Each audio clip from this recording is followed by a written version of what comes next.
iddoon keessi jalaa gurguramurra manni keessi jalaa gurguramurra ishuma dura godhattee keessa taa'inaan jettu moo deeminaan jettu ani garuu hafuu hin barbaadu jechuudha. Maaliif wantoonni na hafan mana koo keessatti baay'ee waan jiraniif akkasumas immoo waan tokko ammas lafan godhadha yookaan immoo ofii kiyyaafis haa ta'u ijoollee kiyyaafis haa ta'u lafan godha jedhee waan yaadu kun immoo karoorri akkanaa kun gaafa natti dhufee isin dabarsee mee maal gochuun qaba kan jedhudha jechuudha.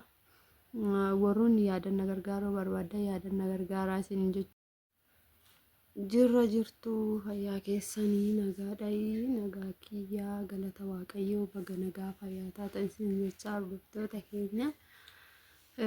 Egaa samoona kana babbadeen ture jechuudha baay'een fagaadhee sababni isaatis jechuudha wanta na mudate jedhee hiyyaanni tokko waan na mudateefi isa san immoo simbiraan gahuudhaaf immoo warroonni yaada garaagaraa naa kennitan waan jirtaniif jechuudha.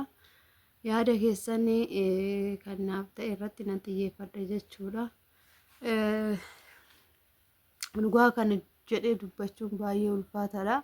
Namni tokko biyya ormaa deemuudhaaf kan hawwu of jijjiiruu fi tarii immoo maatii ofii guddifachuu fi haadha ofii abbaa ofii gargaaruuf kan namni waan wayii karoorfatu malee hin deemu. Tarii jiru ofumaa fooyyeffachuuf deema. Bakka hanqateetti guuttachuuf deema. Namni waa karoorsu malee biyyarraa fagaachuu hin jaalatu jechuudha.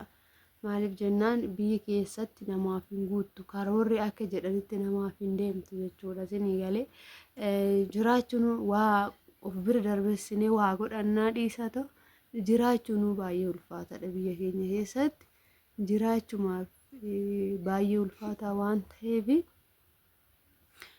anis immoo wanti na mudate waan tasuma narra hin gaa jedhee yaadne tokko jechuudha. Innis immoo maalidha seetanii ani deeme tanan wantoota na hanqatan itti guuttadha.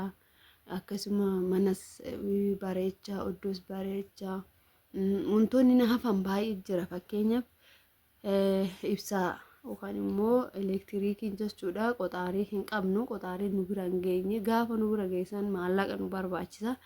Maallaqi kana as taa'ee wanti nan qabaadhee harkatti dafee kennuuf tokko waan hin jiraanneef achi yoon deeme waan baay'ee sirreeffadha jedheetu waan yaaduuf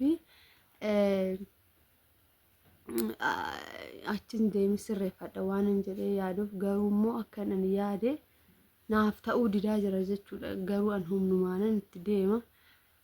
Akkasii isiniin jedha hordoftoota kiyya kanallee isiniin jechuun baay'ee natti ulfaata. Abbaan miliyoona akkuma argitanii samoona duraa baay'ee qirsa jedhee jira jechuudha. Deemuu kootti hojii karoora deemichaa kana jalqabu kootti baay'ee aaree jira jechuudha. Inni sababni daa'imuma jechuudha. Isa osoo hin guddisiin akkas waan akkasii jira. Ani immoo daa'imni eega dhalatee amma jabaatee jira jechuudha. Ji'a 3 akkas ji'a 2 yoo dabalate waan barbaade nyaata jechuudha. Isinii galee nyaata nyaata aannan isaa ammarraa qabneeti jechuudha. Kan dhugaa jiru aannan jechuudha. Kan kontiraannuufi haa ta'uti garuu immoo inni fedhii an deemichaa hin qabu jechuudha. Sababni isaa maalidha? Kanuma jechuudha. Amma immoo deemee maal godhaa silaayyuu deemaa jirti jedhee jechuudha. Silaayyuu deemaa jirti jedhee maal gochaa jira? Ani mana nan bareechaa mana nan tolcha jedhee too kanan yaadu kana inni maal godhaa na jala garagaree too gurguruuf jechuudha. Dhaadhessa jechuudha gurguruuf namoota baay'ee fidee laalchisa. Ani garuu inni illee natti himuu baatu baay'ee na dhossaa ture jechuudha. Namoonni baay'een dhufanii ilaaluu dhufaniitti gaafatu. Kun immoo naan duuba jechuudha. Maaliif dhufu namoonni maaliif mana laalu maaliif iddoo laalu gaafan jedheetiin gaafadhu na jaluma callisa jechuudha. Wanti inni deebisuu hin jiru jechuudha. Deebii gahaa wanti inni sarraa argadhu hin jiru jechuudha. Ani yeroo kanatti waan gochuu iyyuu hin beeku jechuudha. Dhugaa dubbachuuf taanani amma mee garuutu jechuudha malaanan gaafadha jedhee tanan naami jechuu dide jechuudha. Mala saniinillee yaadumtu iyyuu na harkaa babbade jechuudha. nan deema moo nan dhiisaa, yoon dhiise akkamittan dhiisaa, yoon deeme akkamittan deemaa, hidhaa keessan jira jechuudha. Egaa kana fakkaataa kunoo haala kanarran jira. Mee maal naan jettu isinii? Haafi iddoon keessi jalaa gurguramuudha, manni keessi jalaa gurguramuudha.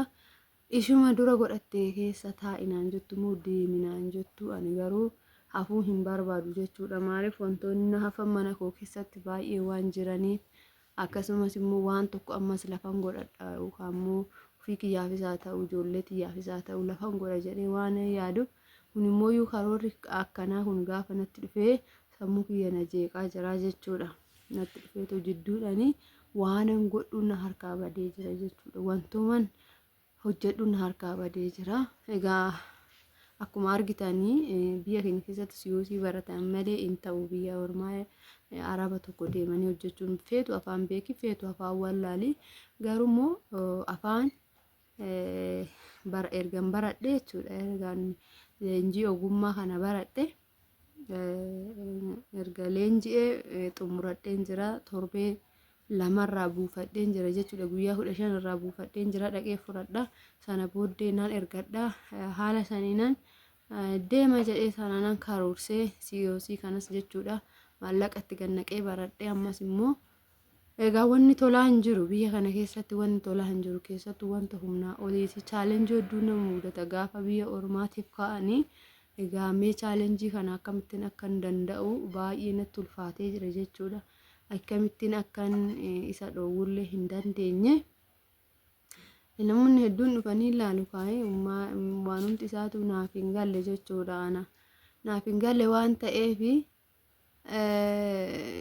baay'ee sammuun koo na boora'ee na cinqamee jira jechuudha. Yoon nama biraa yoon gaafadhe maaliif mana gurgurtuu, sababni ati mana gurgurtuuf maalidha naan jedhu. Ani garuu waa'ee mana gurguruu, waa'ee lafa gurguruu keessa hin jiru jechuudha. Inni immoo gurguruu nan barbaada, namni bitattan jedhee laalchisa jechuudha. An nama biroo irraa hin dhagaye malee isarraa waan hin dhagaye hin qabu. Ganaatti immoo nan gaafadha. Egaa gaafadhee dubbiin kun dhugaa ta'ee ta'uu baatettu walumaan laallaa, walumaan itti deemna. Ani kaahina fu jedhee tanan jechuudha. Waan kanallee inni waan barbaadellee hoo raawwate tarii akka ani hin deemneef ta'uu danda'a, hin beekamu. Yaa hunda isaatu waanuma nurraa dhageessan ta'a. Har'aaf immoo kanuma wanti isiniif qabadhee dhufe isiniin jedha. Qophiin kiyya har'aaf isiniif qopheessu kan immoo yaadni kiyya isiniif dabarsee mee maal gochuun qabaa kan jedhudha jechuudha. Warroonni yaadanna gargaaruu barbaaddan yaadanna gargaaraa isiniin jechuun jaalladha.